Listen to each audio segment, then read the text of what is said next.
મારું નામ સનીભાઈ અરખાણી છે. મનર પ્લોટ 11-15 રહું છું, વોર્ડ નંબર 7.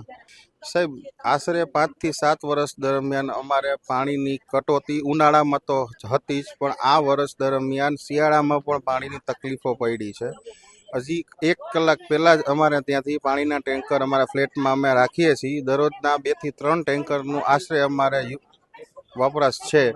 છતાંય આરએમસીના પાણીની અમને આશા હોય, કારણ કે અમે એમના વેરા ભરીએ છીએ અને સમયસર ભરીએ છીએ. એવું નથી કે સમયસર નથી ભરતા. એટલે પાણીની સમસ્યા એવી છે કે પાણી નથી આવતા ઘણી બધી સમસ્યા થઈ છે, કે સવારના ઉઠી અને રાતના સૂતા સુધીની સમસ્યા બહુ ખરાબ રહે છે. તો તંત્રને વિનંતી કે પાણી સમયસર આપો અને પૂરતું આપો, તો અમને તકલીફ પડે નહીં. હા, અમે રજૂઆત કરી છે. અમે પર્સનલી કરેલી છે, અમે સાથે ફ્લેટમાં રહીએ છીએ એમને કરેલી છે, અમારી આજુબાજુના આડોશ પાડોશમાંથી કરેલી છે. અને તંત્રમાંથી એમ જવાબ આવે છે કે અમે જોઈ લેશું, અમે આવી જશું. જ્યારે ત્યાંથી તંત્રમાંથી સાહેબો આવે છે ત્યારે પાણી આવે છે, પછી અમારે એ લોકો 2 થી 4 દિવસની અંદર સરસ ફોર્સ આવી જાય છે, વાંધો નથી. પણ પછી પાછળના જે સમય દરમિયાનમાં પાણી પાછું હતું એ ન્યા જ થાય છે. અને અહીંયા મિક્સ પાણી પણ આવે છે. સાહેબ, આ વિસ્તારમાં હું આશરે 9 વર્ષથી રહું છું, પણ 7-8 વર્ષથી તો અમારા પાણીનો પ્રશ્ન રહે જ છે. એટલે અમે લોકો 15 પાણીની લાઈન નખાવેલી છે. 15. જી સાહેબ, અમારે દરરોજના આશરેના 2 થી 3 ટેન્કર મંગાવવા પડે છે. સવારના હોય છે, બપોર દરમિયાન હોય છે અને સાંજ દરમિયાન હોય છે.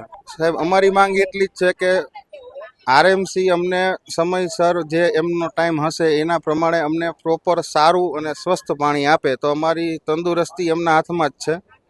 તો અમારી સેહત રાજકોટ વાસીઓનું એક જ અમારી અપીલ છે કે અમને પાણી સારું અને વધારે આપે તો અમને વાંધો ન આવે. પાણીનો જ અમારો ભાઈ વિરોધ છે, બીજો શેનો વિરોધ નથી. પાણી આપતા જ નથી. એક કામ જો પાણી વગર થાય જ નહીં કોઈ દિવસ. પીવાનું પાણી જોઈ, વાપરવાનું. આખો દિવસ પાણી વગર કાંઈ કામ ન થાય. અને હાલતા પાણી કાપ મૂકી દે, કાં હાવ ધીમું આપે પાણી. અને 20 મિનિટનો ટાઈમ છે તો 10 મિનિટમાં વાલ બંધ કરી દે. અને ગમે એટલી રજૂઆત કરો ને કોઈ અહીંયા ડોકું કાઢવા આવતું નથી. અને પાણી અમારે વેચાતું લેવાનું, પીવાનું વેચાતું લેવાનું, બધું. અને આ કેટલા દિવસો અમે રજૂઆત કરી છે, પણ કાંઈ અમને સામેથી એ લોકોએ કાંઈ જવાબ આપ્યો નથી. સમસ્યા તો ઘણા ટાઈમથી. અને શિયાળામાં જો આ પરિસ્થિતિ છે તો ઉનાળામાં શું હોય છે અમારી પરિસ્થિતિ? રજૂઆત તો હાલતા કરી છે અમે. બધાય બેનો ભેગા થઈને સહી કરીને કાગળ હોત મોકલા છે ને હાલતા અમે ગમે એને બોલાવ્યા છે, પણ કોઈ નવી લાઈન લખાય, નવી લાઈન અમે આવે છે પણ ક્યાંય કેદી આવશે? મનર પ્લોટ 15 નંબરની શેરી છે. આખા મનર પ્લોટમાં આ જ પ્રોબ્લેમ છે. પાણી જ ન આવે તો શું કરવાનું અમારે? પાણી કઈ આખી જિંદગી અમારે વેચાતું જ લઈને વાપરવાનું, તો સરકાર શું લેવાના છે? પાણીની જ અત્યારે અમારી માંગ છે કે પાણી અમને સરખું આપો, બધાને પૂરું થાય ને એટલું પાણી આપો. અમારી એક જ માંગ છે, બીજી એક માંગ છે જ નહીં. પાણી વગર અમે કાંઈ કામ ન કરી શકીએ. સાંજ સમાચાર ફેસબુક પેજને લાઇક કરો, વિડીયો શેર કરો અને વધુ વિગતવાર સમાચાર માટે sanssamachar.net વિઝિટ કરો.